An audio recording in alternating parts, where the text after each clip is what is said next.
तो नमस्कार मित्रों, स्वागत है आपका मेरे चैनल पे जिसका नाम है CSC हेल्प असम 3.0।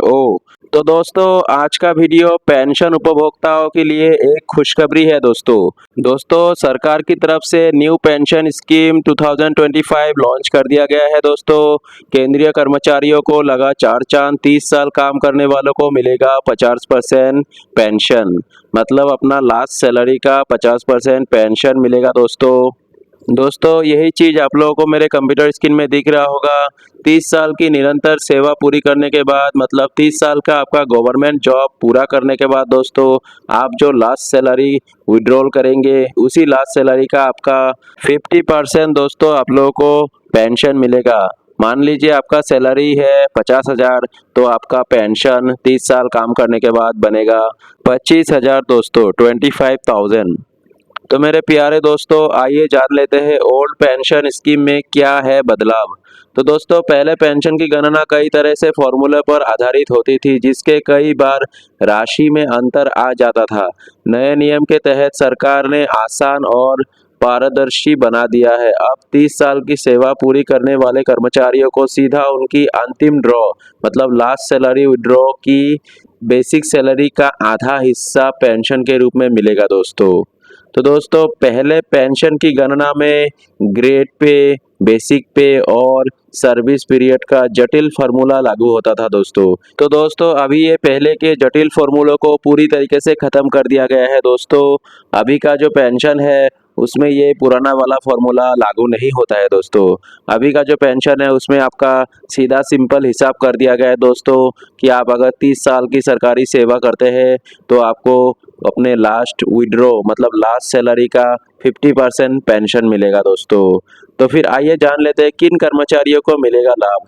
ये सुविधा उन सभी स्थायी केंद्रीय कर्मचारियों को मिलेगा जो ओल्ड पेंशन स्कीम के अंतर्गत आते हैं, मतलब जो भी लोग ओल्ड पेंशन स्कीम के अंतर्गत है उनको ये सुविधा, मतलब पेंशन मिलेगा दोस्तों। तो आइए जान लेते हैं पात्र कर्मचारी।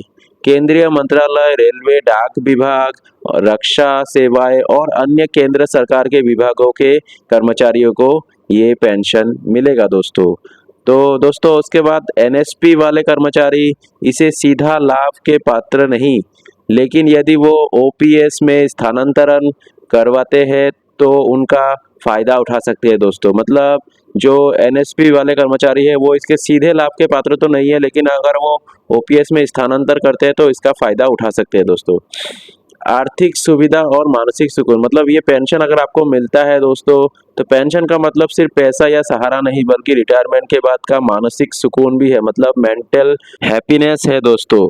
मेडिकल खर्च, उम्र बढ़ने के साथ साथ इलाज और दवाइयाँ का खर्च भी बढ़ जाता है, पेंशन इसे संभालने में मदद करता है, मतलब आपके दवाई के खर्चों को भी ये आपका पेंशन उठाएगा दोस्तों। उसके बाद दोस्तों रिटायरमेंट के बाद आपका घरेलू खर्चे में भी ये काम आएगा। उसके बाद सबसे लास्ट वाला बहुत जरूरी है, महंगाई में सहारा, मतलब जिस तरीके से महंगाई बढ़ रहा है तो महंगाई भत्ता DA मिलने से पेंशन समय समय के साथ बढ़ता रहेगा। मतलब जिस तरीके से महंगाई बढ़ती रहेगी तो दोस्तों आपका पेंशन में भी महंगाई के साथ इजाफा देखने को मिलेगा दोस्तों। तो नया नियम कैसे करेगा जीवन आसान। तो दोस्तों मेरे कंप्यूटर स्क्रीन में आप लोगों को देखने को मिल रहा होगा कि इसको अच्छी तरीके से कैलकुलेशन करके बताया गया है कि अगर आपका बेसिक पे सैलरी 60,000 था, मतलब 60,000, तो आपको उसका 50%, मतलब 30,000 रुपये प्रति माह पेंशन मिलेगा दोस्तों। इसके साथ DA और अन्य लाभ भी जुड़ेंगे जिससे राशि और बढ़ सकती है, मतलब DA अथवा अन्य लाभ जुड़ने से 30,000 का पेंशन आपका और 5,000 6,000 समथिंग बढ़ भी सकता है दोस्तों। तो दोस्तों आइए जान लेते हैं इसके पीछे सरकार का उद्देश्य क्या है। तो दोस्तों सरकार का कहना है कि यह कदम कर्मचारियों को बेहतर भविष्य देने और उन्हें अपने पूरे करियर में देश सेवा के लिए प्रेरित करने के लिए उठाया गया है। ये पेंशन सिस्टम न केवल आर्थिक सुरक्षा देगा बल्कि सरकारी नौकरियों की आकर्षकता को भी बढ़ाएगा दोस्तों। तो दोस्तों आप लोगों को वीडियो कैसा लगा मुझे कमेंट करके ज़रूर बताइएगा, और अगर आप लोग मेरे चैनल पे नए हैं तो प्लीज़ सब्सक्राइब कर लीजिएगा दोस्तों, और अपने दोस्तों के साथ भी इसको शेयर कर दीजिएगा दोस्तों।